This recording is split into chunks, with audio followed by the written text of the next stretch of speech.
अस्सलामुअलैकुम वरहमतुल्लाहि वबरकातुहू। मोहतरम सामीईन, खुशखती की क्लास में खुश आमदीद। अल्लाह के नाम से हम शुरू कर रहे हैं। बिस्मिल्लाहिर्रहमानिर्रहीम। सबक नंबर 12 है। हम ये काफ किताब वाला जो काफ है इसको बाकी हरूफ के साथ जोड़ेंगे। ये हमारा दूसरा चैप्टर, दूसरा बाब 2 हरफी अल्फाज और मुरक्कबात के ऊपर मुश्तमिल है। हम इंशाअल्लाह तीसरे चैप्टर में 3 हरफी अल्फाज लिखना सीखेंगे। अब देखें कि काफ को जब हम अलिफ के साथ जोड़ते हैं तो आम तौर पे ये गलती लोग करते हैं कि ये पहले इसकी ये गुलाई यहाँ बना दी, इसका कुंडल काफ का, और अलिफ को आगे बढ़ाकर ये लिख दिया और ऊपर यूँ कश का खींच दिया। ये तरीक़ा गलत है। दुरुस्त तरीक़ा क्या है? आप देखें, काफ को हम यूँ इसका कुंडल 2 लकीरों में बनाएंगे, जैसे हे बनाते हैं, छोटी हे बनाते हैं, इस तरह ये बन जाएगा। और या दाल को खींचते हैं और फिर इसके स्टार्टिंग पॉइंट से जोड़ते हुए हम अलिफ ऊपर खींच देंगे और इसी जगह पर काफ का कश मिला देंगे। कश खींचते हुए देखिए कि ये सिरा पहले वाला और आखिरी ये बारीक होना चाहिए। और बारीक लाने का तरीका ये है कि ये देखें, जैसे मद होती है, देखें मद खींचें तो ज़ाहिर है बारीकी से मोटाई फिर बारीकी की जानिब ये लकीर आ जाती है। इसी तरह यही मद का जो बेंड है ये ज़रा छोटा कर दें और यूं करके लहरा के हल्की सी गुलाई ला के तो इस कश को आप बारीकी दे सकते हैं, इसके शुरू में भी और आखिर में भी। काफ के साथ जब आप बे जोड़ेंगे, देखें बे के सिरे के साथ इसको जोड़ेंगे इस तरह, ये हल्की सी ये छोटी सी मद होगी और ये काफ की ऊपर गर्दन और उसके साथ ये कश आ गया। बे काफ को जीम के साथ जोड़ें तो ये देखें ये है। और जैसे हमने अलिफ के साथ एक कुंडल बनाया इसका, ये हे की तरह मुड़ा हुआ, इसी तरह हर हरफ के साथ भी ये कुंडल हो सकता है, लेकिन जुड़ेगा नहीं साथ। अब देखिए ये भी खूबसूरत लगता है, ये देखें ये और इसके यहाँ पर हम इसका कश जोड़ देते हैं।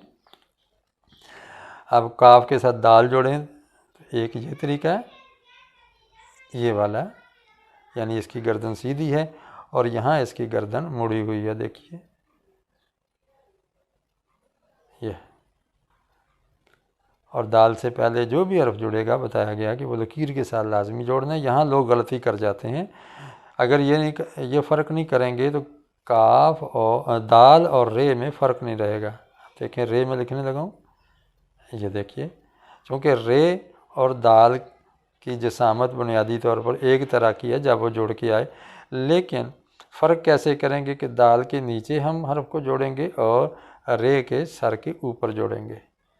दाल की कमर में और रे के सर में पहला हरफ जोड़ा जाएगा। अब देखें सीन के साथ जोड़ें, ये देखें पहले दंदाने के नीचे जो है ना वो काफ का कश जुड़ेगा, काफ जुड़ेगा और नुक्ते डालने हो तो हम यहाँ लिखेंगे। देखें अगर हम स्वाद के साथ जोड़ें तो स्वाद की मुट्ठी के नीचे, यानी काफ को यूँ खींच लें और स्वाद इसकी मुट्ठी इस काफ के ऊपर आनी चाहिए, ये देखिए। अब इसी तरह आप देखें मज़ीद स्वाद दाद तो के साथ हम जब ये यूँ करेंगे, ये चूँकि तो निचली लकीर बुनियादी लकीर के साथ जुड़ता है, इसलिए काफ का जो जोड़ है वो भी लकीर के साथ ही लगाएंगे और ये हम उसकी तो लिख देंगे।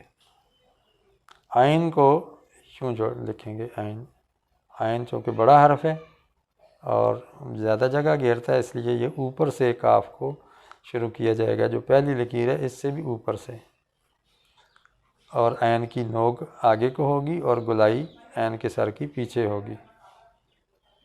फे के साथ जोड़ेंगे तो ये देखें फे का जो सर है उसके अंदर सुराख हो जाता है और फे के निचले हिस्से के साथ काफ का जोड़ लगाएंगे। काफ को लाम के साथ जोड़ेंगे तो बिल्कुल अलिफ की तरह, जैसे काफ अलिफ का हमने यहाँ सीखा था, इसी तरह ये चूँकि इसके बाद लाम ऊपर जा रहा है, ये इस तरह जुड़ जाएगा। काफ अलिफ का। अब काफ को मीम के साथ जोड़ेंगे तो ये देखिए, ये मीम के साथ इसको जोड़ दिया। काफ को जब मीम के साथ जोड़ेंगे तो काफ का कुंडल भी बन सकता है और काफ सीधी भी। हर हर्फ के साथ काफ की ये दोनों शक्लों में से कोई भी लिख सकते हैं।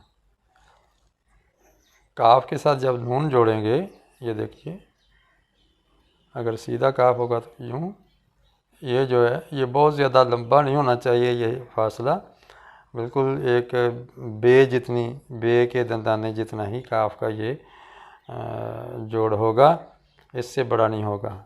और जब कुंडल वाला काफ बनाएं यूँ करके गुलाई वाला, तो ये कुंडल के जो नीचे है यहाँ से नून हम मुड़ेंगे, आगे करके नहीं।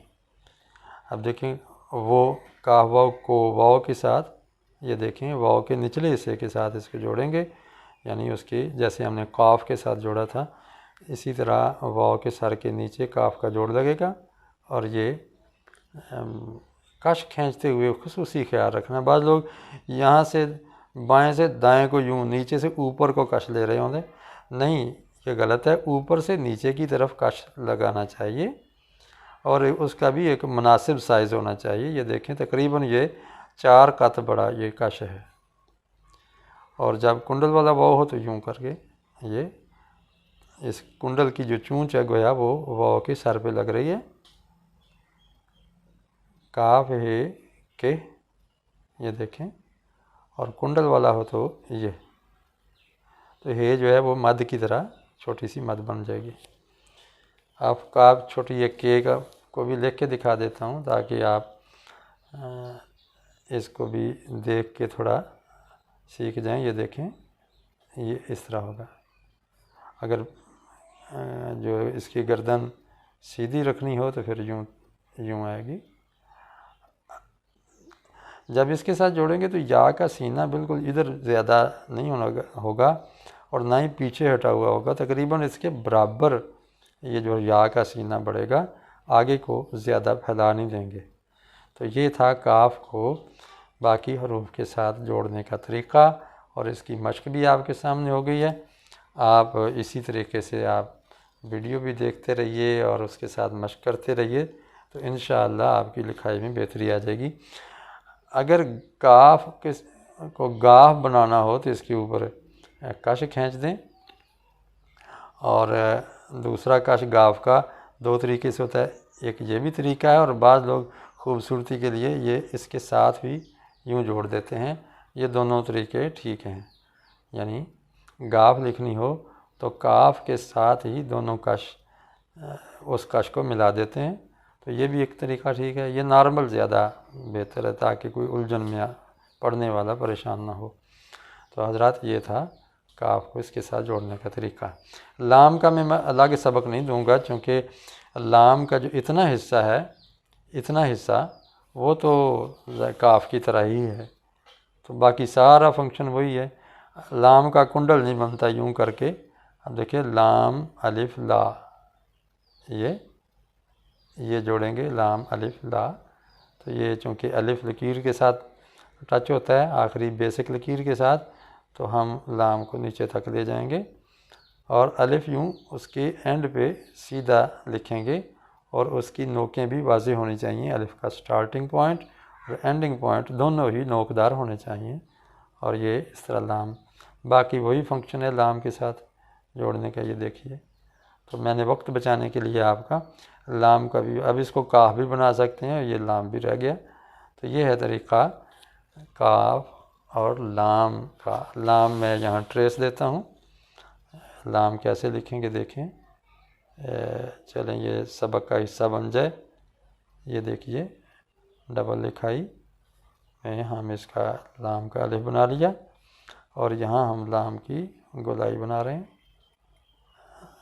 ये देखिए, और ये हमारा लाम का सबक भी मेंशन हो गया इसके साथ।